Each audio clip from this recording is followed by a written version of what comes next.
Service வியாபாரம்லாம் இப்போ எப்படி இருக்கு? அதான் வியாபாரம் இனிமேல் அதான் எல்லாருமே சொல்கிறாங்கல்ல, பார்த்தீங்களே வாங்குற ஆளுங்களே வந்து சொல்கிறாங்க. என்ன சொல்கிறாங்க? கொடுங்க. இல்லை தாத்தா, இந்த பழத்தெல்லாம் வந்து கலர் போட்டு வருது அப்படின்லாம் சொல்கிறாங்கல்ல, அதான் பொருளை எழுப்பி விட்டாங்க, அதனால வியாபாரம் பாதிக்கப்படுதா? அப்படியா? நீங்க இப்போ பேட்டி காண்றீங்க. ஆமா, இப்போ நிறைய பேர் பழம் விற்கலன்றாங்க. நம்ம நல்லா உண்மைதான். ரொம்ப வியாபாரம் எங்களுக்குனாக்கா இது பழகின ஏரியா, அதனால எங்களை யாருமே கேட்கல. வந்து வாழ்த்திட்டு போறாங்களே ஒழிய எங்களுக்கு மொத்தமா அங்க டன்னா எடுக்கும்போது விவசாயிங்க எல்லாருக்கும் பாதிப்பா இருக்கும்ல. பாதிப்பா மார்க்கெட்டில் எல்லா வியாபாரியும் வெள்ளை சட்டையை பாட்டுக்கிட்டு கொடியை பிடிச்சிக்கிட்டு பேப்பரில் எட்டிங்கில் பார்த்தேங்க போட்டான், ஊரே கூட்டிட்டாங்க அப்படி இப்படின்னு. அந்த மாதிரி இவ்வளோ விஷயம் நடந்துருச்சு. ஆனால் அதை அவங்களே வாபஸ் வாங்கிட்டாங்க, அந்த பொருளை கலப்பினவங்க வாபஸ் வாங்கிட்டாங்க. அது பொய்ன்னு ஒத்துக்கிட்டாங்க. இப்போ நல்லா விற்க ஆரம்பிக்குது கொஞ்சம் கொஞ்சமா. Okay okay. இல்லைன்னா அப்படியே விட்டு இருந்தாங்கன்னு வச்சுங்க, கேட்காம எல்லாம் நாஸ்தியாக இருக்கேன்ல பழமும். ஐயோ, எத்தனை கோடி போடுறது, அப்புறம் தலையில் முக்கால் போடுறது கூட திட்டு இருக்காது.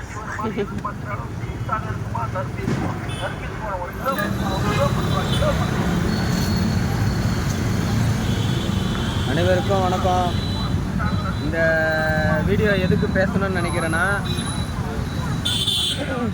நம்ம பேசாமல் விட்டுட்டோன்னா பிற்காலத்தில் நம்மளுக்கே அது பெரிய பாதிப்பாயிடும். நம்ம பாட்டில் வேலைக்கு போகிறது, வீட்டுக்கு வர்றது, சாப்பிட்றது, தூங்குறது, திருப்பி எழுந்துக்கிறது, சாப்பிட்றது, வேலைக்கு போகிறதுன்னு இருந்தால் இந்த சமுதாயத்தில் நடக்கிற மொத்த மாற்றத்துக்கும் லாஸ்ட்டில் நம்மளால் பலிகாடாக நம்மளும் ஆகிடுவோம். புரிஞ்சுதா? அதுக்காக தான் சொல்லலான்ட்டு இந்த வீடியோ. இந்த டிஷ்யூ பேப்பர் தெரியுதா? இந்த டிஷ்யூ பேப்பர் வச்சு இந்த ஒரு தர்பீஸ் இனத்தையே காலி பண்ணிட்டாங்க. இன்றைக்கி ஒரு தர்பீஸ் ஒன்று வாங்கணும்னு பார்க்க போனால் எல்லாருமே பயப்படுறாங்க ஒரு தர்பீஸ் வாங்கி சாப்பிட்றதுக்கு. காரணம் என்னென்னா, அதில் ஊசி வச்சு ரசாயனம் போடுறாங்க, கலர் போடுறாங்க அப்படின்னு சொல்கிறாங்க. ஒரு உணவு பாதுகாப்புத்துறை அதிகாரி ஒருத்தர் சொன்னார். அதனால் எல்லாருமே அதை வாங்கிறதுக்கு பயப்படுறாங்க. அப்படி உண்மையாகவே அதில் ஊசி போட்டப்பட்டுதா, அப்படி போட்டு இருந்தாங்கன்னா அந்த உணவு பாதுகாப்புத்துறை அதிகாரி என்ன பண்ணணும்னா, அந்த ஊசி போடுறது யார், எந்த இடத்துல அந்த மாதிரி பண்ணுறாங்கன்னு சொல்லி அவங்கள தான் கண்டுபிடிச்சி அவங்களுக்கு தான் தண்டனை கொடுக்கணுமே தவிர தர்பீஸே சாப்பிடக்கூடாதுன்னு சொல்லக்கூடாது. அது மிகப்பெரிய தப்பு. நாளைக்கு தர்பீஸ் இனம் அழிஞ்சு போச்சுன்னா, நாளைக்கு நம்ம சாப்பிட்றதுக்கு, நம்ம குழந்தைங்க சாப்பிட்றதுக்கு இந்த மாதிரி ஒரு உணவு பொருளுக்கு இயற்கையான பொருள் எல்லாமே அழிஞ்சு போயிடும்.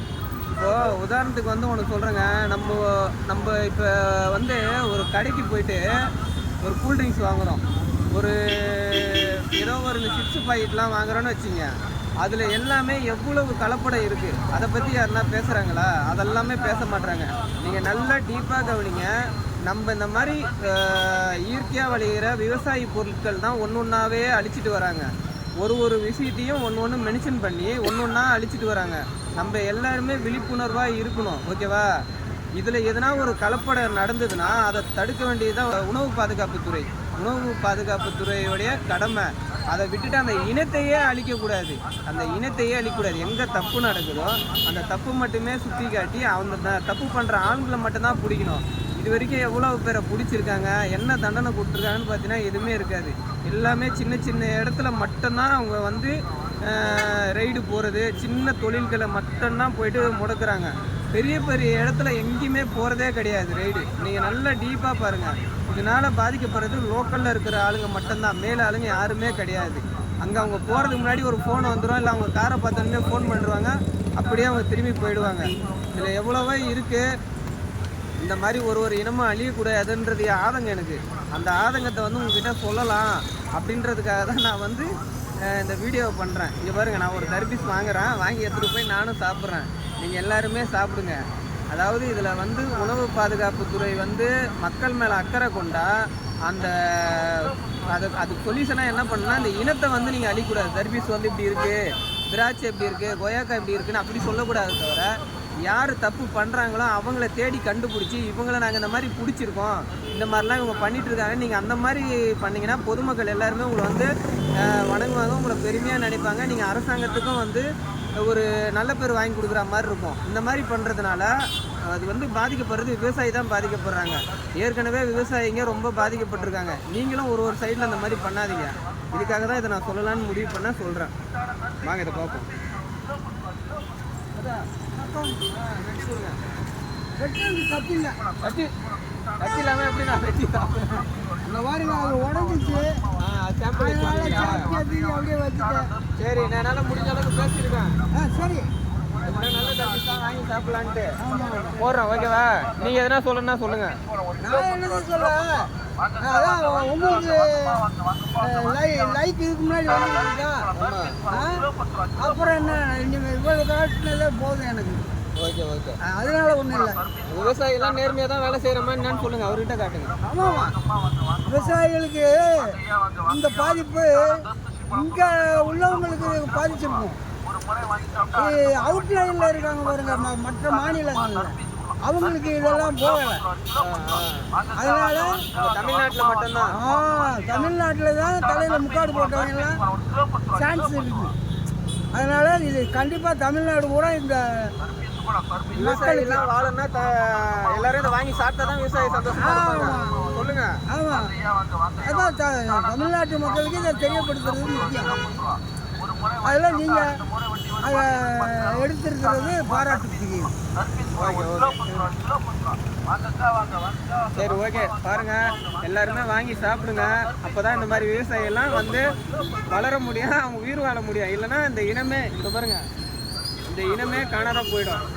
இது வந்து வரதுனால இப்போ என்ன ஆகுதுன்னா, வெயில் சமயத்தில் கூல்ட்ரிங்க்ஸ் எல்லாமே வந்து அடிப்படுது. கொஞ்சம் கம்மி பண்ணுங்க தாத்தா. கூல்ட்ரிங்க்ஸ் எல்லாமே வந்து அடிப்படுது. அதாவது கூல்ட்ரிங்க்ஸ் சேல்ஸ் கம்மியாகிடுது. அந்த சேல்ஸ் கம்மியாகிறதுனால என்ன பண்ணுறாங்கன்னா, இதில் வந்து ஊசி போட்டாங்க, இதில் வந்து ரசாயனம் போடுறாங்க அப்படின்ற மாதிரி சொல்லிடுறாங்க. அதனால வந்து இதை யாருமே வாங்கி சாப்பிட்றதுக்கு அச்சப்படுறாங்க. அதனால் என்ன ஆகுது, திருப்பி கூல்ட்ரிங்க்ஸ் போகுது. கூல்ட்ரிங்க்ஸ் கடைக்கு போய் எல்லாம் வாங்குறாங்க. அதில் இல்லாத ரசாயனமாக இதில் கலந்துட போகிறாங்க. ஓகேவா? எவ்வளோ தடுப்பீஸ் இருக்குது, ஒரு தடுப்பீஸ்லையுமா ஊசி போட்டுட்டு இருப்பாங்க. அப்படி ஊசி போட்டால் அது போடுறது யாருன்னு பார்த்தா அவங்கள தான் கண்டுபிடிக்கணும். இதை தான் நான் வந்து வேண்டுகோளாக வைக்கிறேன் உணவு பாதுகாப்பு துறைக்கு.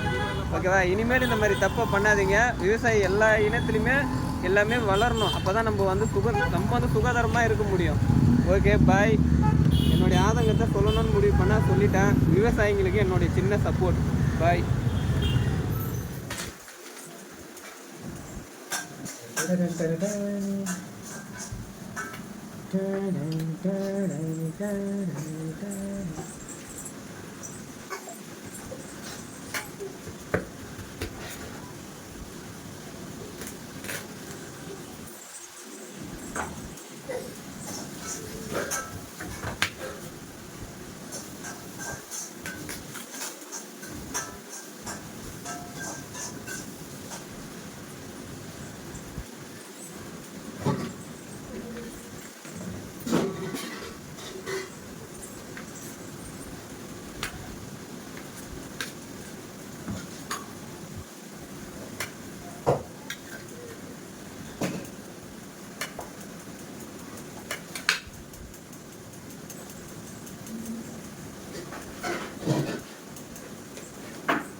ஆக்சுவலாக இது கொஞ்சம் தண்ணி இருந்தால் குடிச்சிருக்கேன்.